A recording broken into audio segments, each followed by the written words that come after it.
জেলায় জেলায় সংকট সমস্যা তা থেকে উত্তরণের চ্যালেঞ্জের সম্ভাবনার কথা তুলে ধরতে চলছে ডিবিসি এক্সপ্রেস। বিশেষ এই আয়োজনে মতামত থাকছে তৃণমূল থেকে শুরু করে নীতি নির্ধারকদের।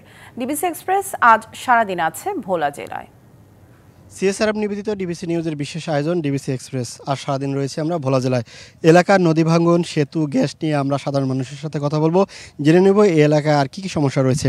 আপনাদের এই ভোলাখালের কাছেই এই নদী ভাঙ্গন কতদিন ধরে হচ্ছে এবং এখানে বালির বস্তা ফেলা হচ্ছে, ব্লক না দিলে কি খাল টিকবে কি না, ভাঙ্গন টিকবে কি না? জি না স্যার, টিকবো না। যে নদীর স্রোতও বেশি, এই জায়গায় বস্তা যত ফালাই বস্তা থাকে না।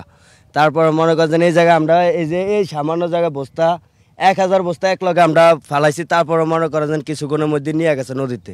একটু আপনার কাছ থেকে জেনে নেব যে কত হাজার বস্তা এখন পর্যন্ত ফেলানো হয়েছে এবং আরও কত দরকার, বস্তায় কি বাদ টেকসই হবে কিনা?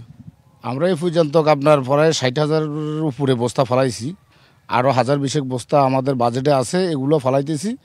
দ্বিতীয় কথা হলো আপনার এখানে সবচাইতে দরকার হলো ব্লকটা দিলে হইল কি আপনার এই যে নদীর যে স্রোত, এই স্রোতটা হয়তো দমবে।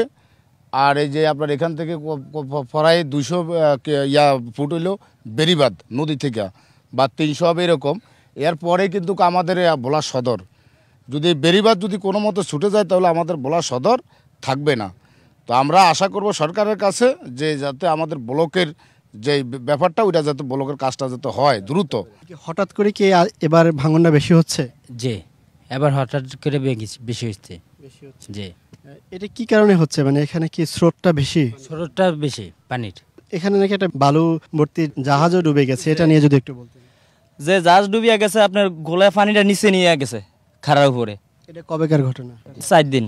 তারা যেটি বলছিলেন যে আসলে এখানে যে নদীর যে স্রোত সেটি এতটাই তীব্র যে বালুর যে জাহাজ সেটিও কিন্তু ডুবে গেছে। এলাকাবাসীর দাবি যে এখানে ব্লকের যে বাঁধ সেটি দেওয়ার।